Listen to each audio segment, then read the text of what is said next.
We're going to talk about how to start wholesaling in 30 days. We're going to get under the hood of wholesale so you can take action and get out there and try to get your deal in 30 days. The vast majority of you are probably watching this video right now. While those claims are false, there is a process and a lot of work involved. And the majority of people who try to start wholesaling fail.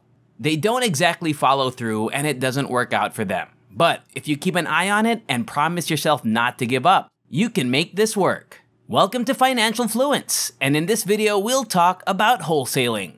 So, if you're trying to land your first deal in 30 days, I'd like you to make time to drive for dollars. You can use your days off from work, or let's say you're not working and you have 100% of your time and dedication to this, so I want you to get in your car and drive for dollars. You must look for abandoned houses. You should preferably travel to the part of town where there are more tenants than owners, so keep an eye out for that. I'm referring to homes with long grass, broken windows, roofs that need replacement, boarding up, and homes with a lot of unopened mail in the mailbox. You are not, however, required to do so. Wholesaling can be done on any street or at any price. Okay, the reason I said go to places with more renters is that landlords burn out much faster than homeowners. I've been there, so I know you're driving around, scribbling addresses on scraps of paper. So you can make use of the paper you just got. This house is boarded up. I'm curious what's going on over here. It has an eviction notice in the window over there. Wow, that window's boarded up. Okay, you're going to write down the address, 123 Main Street. You can write it down on a piece of paper, or you can use a deal machine. But let's say you don't have any money right now and are strapped for cash. You can't afford the deal machine, and you can just write these addresses down. You will record these addresses, and I want you to remain outside for at least 2 hours while you do it. After that, you can go inside the house. You essentially have data from a specialty list that you created yourself. It's highly motivating because you know these people have a problem, and you know you have a problem. What you'll do next is go to your city's assessment site, and from there you'll be able to see who owns these houses. You can cross off the list any houses that have been owned by a bank for less than a year. When I say less than 12 months, I mean they were purchased within the last 12 months or so, because sometimes it's an investor just waiting for some funds. You can begin repairing that since he had some projects over there. You know you want anyone who approaches this to do so with high standards. Ideally, I want someone to own the house for 3 to 5 years. After crossing off the addresses you won't be mailing, I kind of leave the rest. You can now simply cross out the bank-owned and recently purchased items. You should have some addresses in mind, and what you're going to do is own a handwritten postcard that says, "I want to buy your house at 123 Main Street. Here's my phone number," and then put your full name. You know, and when you say please call, you can say please call or text because they don't want to call you. Nevertheless, you can text them if they feel comfortable doing so. You're going to skip trace that list, as well as combine those names from the same list. Arias Skincom is the website you'll visit, albeit there are many more.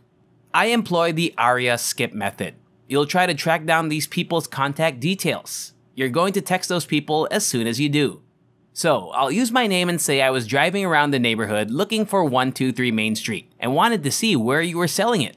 I just wanted to say that I'm an investor in the area and was wondering where you got it. Okay, well yeah, I'm interested in and selling it, you might respond. But your ultimate goal is to get them to call so you can speak with them face to face or set up an appointment so you can meet them in person. To simplify this video, I'm only going to tell you to do one thing, which is to drive for dollars in that specific list.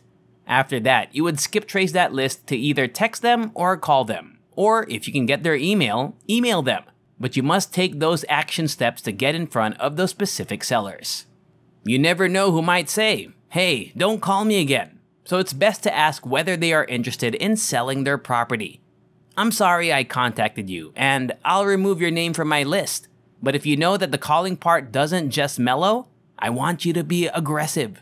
If you're cold calling, please get your list of scrubs and try to call or text them as well. If you don't want to phone someone or are on the do not call list, check your state's laws and regulations in relation to cold calling. Once you drive for dollars and skip trace that list, chances are you're going to go out and repeat yourself the following week.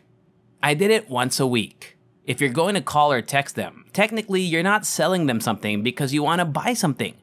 Therefore, you're not selling something, you're not soliciting, and yes, if you have more time to complete it, it will increase your chances of getting the deal because you will strike many more notes before you get to that. And before we continue, don't forget to subscribe to the channel, hit the like button, and turn on the notification bell to be notified every time a new video is uploaded. And let's continue. I've seen it happen in 30 days, so don't give up on me just yet. This cannot happen in 30 days if you do. Will I still receive my check if you find that sell in the next 30 days? After getting a contact for the Greater Pockets market, go to biggerpockets.com to start it officially. Someone will buy it if it's a good offer, so after you locate a buyer, you should be able to cash the check soon after. It's simple but difficult, so I made an effort to keep this video as simple as I could. I have no interest in providing you with 3 to 5 solutions. You'll only get one method from me. We should go out and hustle for money because that works. That's how I got my first deal, and that's how you can get your first deal.